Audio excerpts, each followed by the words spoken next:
Taip, gerbiami kolegos. Tai dabar pakalbėsime plačiau apie tą įvykį kovo 5 dienos Vaidoto geležinkelių stoties. Tai labai toks tragedija įvyko, tai čia tikrai per mano darbo periodą geležinkelį nuo 95 metų, tai iš tikrųjų buvo viena avarija, kur mašinistas ir padėjėjas žuvo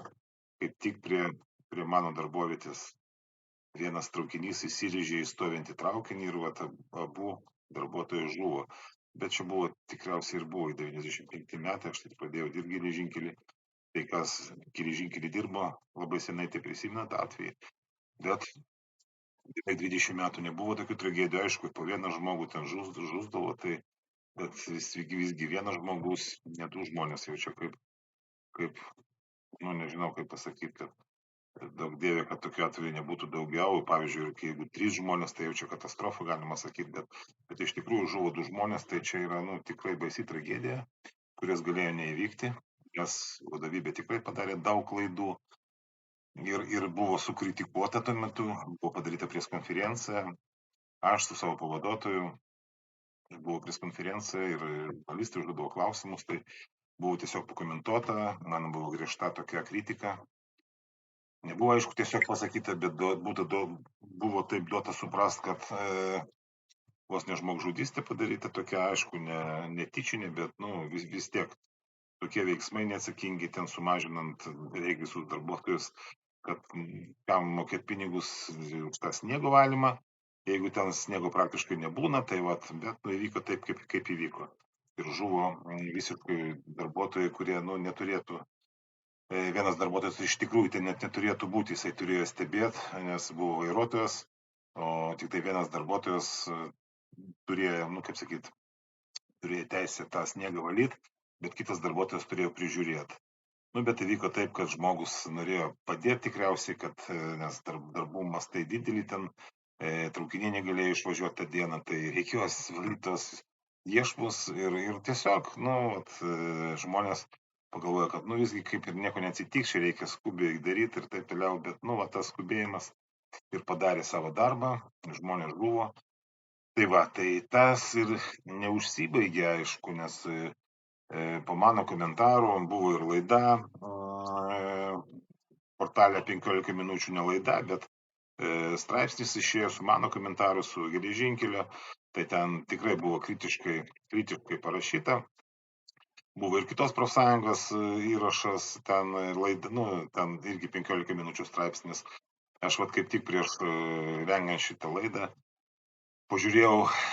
tą seną informaciją, tai vienas straipsnis, kur yra su kita profsąjunga, jisai yra iki šiol, dabar kur su mano, tai nėra. Aš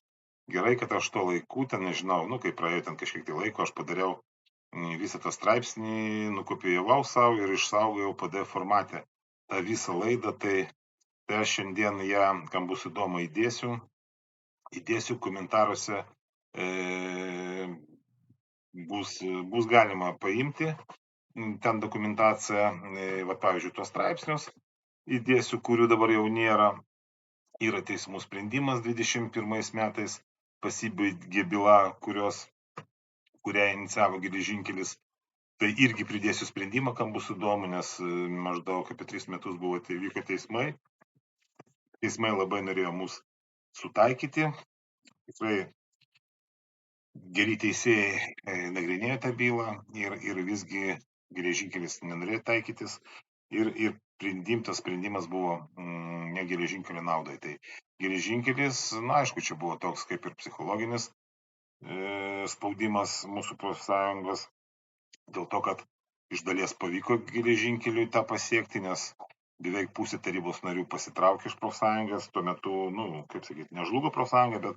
suskilo į dvi pusės, tai praktiškai vieno tarybos narių mažiau negu pusė.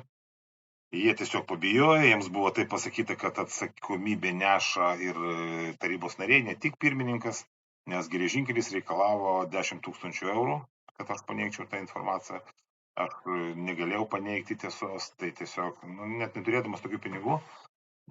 negalėjau to padaryti, kad atsisakyti savo žodžiu, tai ir tiesiog tie žmonės, Galbūt ir gerai, kad taip atsitiko, nes išėjo taip, kad jie buvo iš tikrųjų nepatikimi žmonės, beveik nu ne visais, ten 3 žmonės, tai 2 darbuotojai, tai tikrai su jais teismus turėjau ir mes laimėjom tuos teismus. Iki to galvojau, kad iš tikrųjų patikimi žmonės, bet įvyko taip, kad visgi žmonės galbūt ieškojo progos pasitraukti, nes visgi daug metų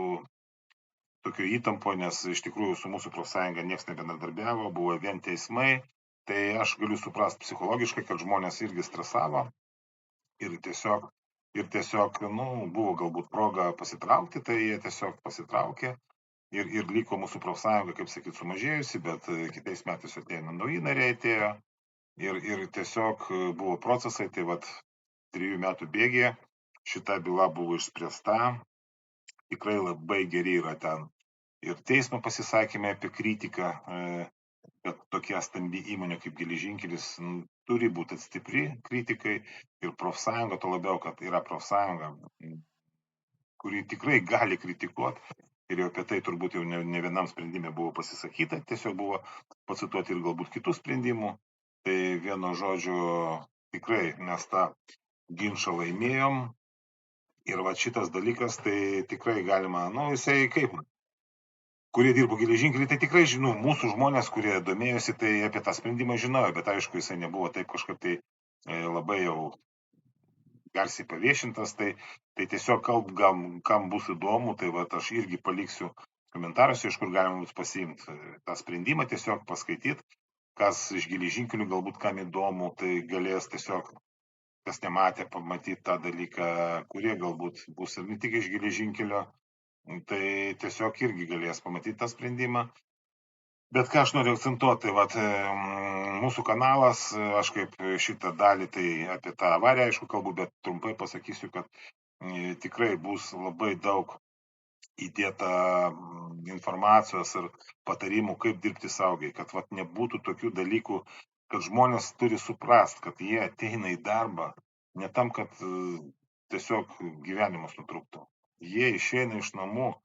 uždirbt pinigus, tie pinigai skirti šeimai, tai jie šeimos maitintojai, aš nežinau kaip, tiesiog nesuvokiama, kad žmogus ateina į darbą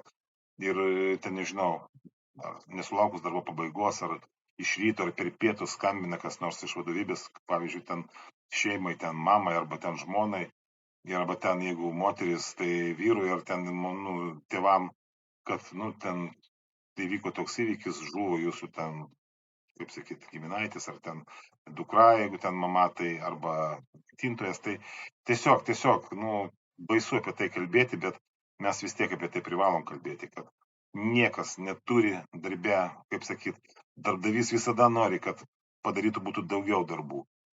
Niekada nereikia daryti daugiau darbų dėl to, kad čia yra skubėjimas. Per skubėjimą visos klaidos, žmogus gali nukristi, vis tiek bus apkaltintas žmogus,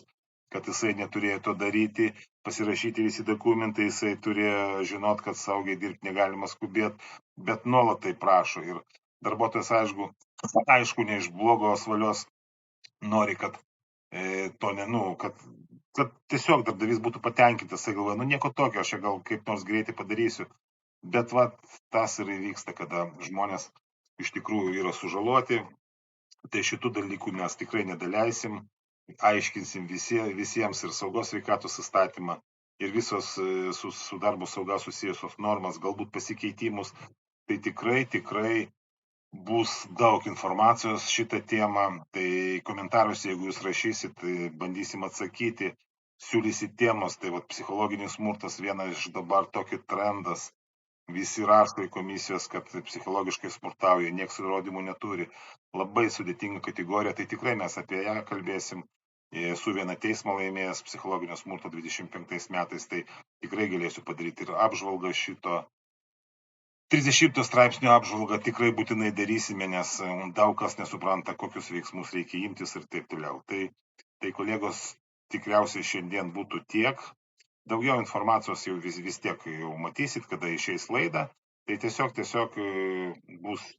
parašyta apie ką laida, galbūt komentaruose nuspręsim, kokia laida bus sekanti ir taip toliau. Taigi, tada ką, šiandien aš atsisveikinu, visiems gražaus vakaro.